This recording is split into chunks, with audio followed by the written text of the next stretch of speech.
Sir मुझे इसके बारे में कुछ पता नहीं है।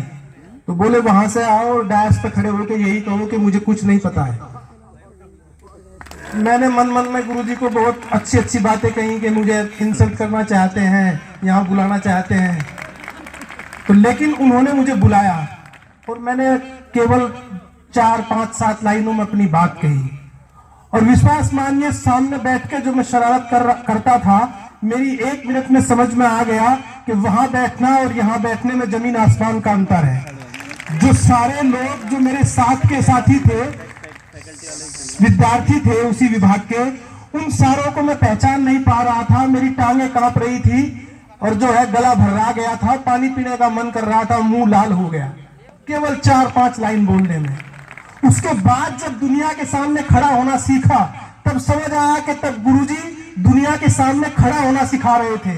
उस दिन हमें लग रहा था कि वो हमारी इंसल्ट करना चाहते हैं, लेकिन गुरुजी तब हमें इस दुनिया के सामने खड़ा होना सिखा रहे थे। और आज भी जब किसी भी सार्वजनिक मंच के ऊपर मैं खड़ा होता हूं, तो आज भी उन्हें प्रणाम करता हूं। वो मन ही मन में उन्हें प्रणाम करता हूं, वो इस दुनिया में नहीं है। तो आप लोग हमेशा ये सीखिए कि आपके टीचर आपको क्या सिखाना चाहते हैं। और एक बात और, हम लोग आज आ रहे थे तो बात कर रहे थे, संगति आपका निर्माण करती है। जिस टाइप के लोगों के बीच में आप रहेंगे, इसी टाइप के आप बन जाएंगे। आपके इस कार्यक्रम का आमंत्रण जब मुझे गौरव जी ने दिया, तो आप उनसे पूछिए। मैंने पहली बात जो लाइन बोली, मैंने कहा कि प्रिंसिपल साहब से मिलने का एक अवसर, इसका मतलब और हो गया। से मिलते हैं जिनसे आपका मिलने का मन होता है। मेरे जीवन में भी ऐसे बहुत कम लोग हैं, हम लोग तमाम लोगों से मिलते हैं। अच्छा, हम अभी भी भगत सिंह पे, गांधी पे, बाकी सब लोगों पे बात कर रहे थे। मुझे बिल्कुल ऐसा लगता है कि हमारे सबके बीच में तमाम सारे बेहतरीन और लाजवाब लोग मौजूद होते हैं, लेकिन हम उनके इस दुनिया में रहते कभी उनकी तारीफ नहीं करते हैं। मैं कहता हूं कि भारतीय आदमी किसी की तारीफ करने में इतना कंजूस है कि ऐसे मानिए जैसे शेर के मुंह से मांस छीनना हो। किसी के मुंह से आप किसी की तारीफ नहीं सुन सकते हैं। लेकिन एक फर्क और समझिएगा, चापलूसी में और तारीफ में, प्रशंसा में बहुत छोटा सा अंतर है। चापलूसी एक अलग टाइप की विधा है। चापलूस दुनिया में कुछ भी बनना, चापलूस किसी का मत बनना। हम अपनी जिंदगी कोई किसी की झूठी प्रशंसा के लिए लेकर थोड़ी आए हैं, लेकिन इंसान को पहचानने की क्षमता जरूर पैदा करना। तो हमारा कोई सौभाग्य होता है कि कुछ लोग हमसे टकराते हैं। मैं आप सारे लोगों से एक बात जरूर कहना चाहता हूं कि यहां इस परिसर में जितने सारे लोग हैं, आपका बहुत सौभाग्य है कि राजेश चंद्रा जी जैसे प्रधानाचार्य आपको मिले। आप उनसे कुछ सीखना। मैं यहां इधर के पक्ष में जो लोग बैठे हैं उनसे तो कोई बात नहीं कर सकता, वो सारे मुझसे ज्यादा जानते हैं, लेकिन आपसे कुछ बात जरूर कर सकता हूं। पढ़ भले ही थोड़ा कम लेना, लेकिन इंसान बहुत बेहतरीन बनना। एक दिन प्रभात सर इलाहाबाद बैंक ने मुझे बुलाया शिक्षक दिवस के ऊपर, आपको सम्मानित करना चाहते हैं। जब मैं वहां पहुंचा तो विश्वविद्यालय के ऐसे ऐसे बड़े प्रोफेसर खरे और बाकी सारे लोग वहां बैठे हुए थे। मैंने कहा, इन सारे लोगों के सामने मैं कुछ भी नहीं हूं, मुझे क्यों सम्मानित करना चाहते हैं? तो 2-3 जो सीनियर प्रोफेसर थे, जब उनसे पूछा गया कि आप अपने, सारे रिटायर्ड लोग थे, आप अपने जीवन का अनुभव बताइए।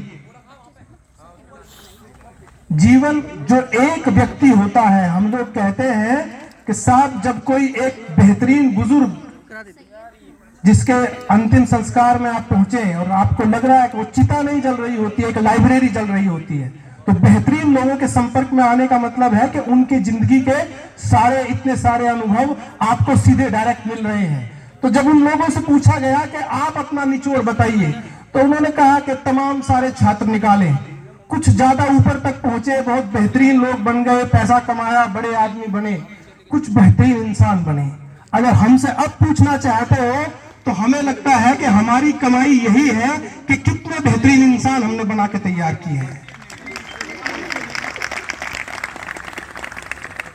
अभी हम लोग बात कर रहे थे यहाँ बैठे हुए, मैंने वहीं से अपनी बात सुन ली और उन्हीं से सीख के मैं कुछ बोल रहा हूँ। भगत सिंह की बात कर रहे थे, बहुत छोटी सी उम्र के नौजवान यहीं बैठे होंगे, मेरे गुरु और मैं एक दिन जा रहे थे किसी जगह, तो उन्होंने कहा कि जिन लोगों को हम अवतारों की श्रेणी में घोषित कर देते हैं उन्हें खुद से दूर कर देते हैं। मेरी समझ में राजेश सर बात नहीं आई, तो मैंने सुन लिया। मैं उनसे बहुत थोड़ा डरता भी था।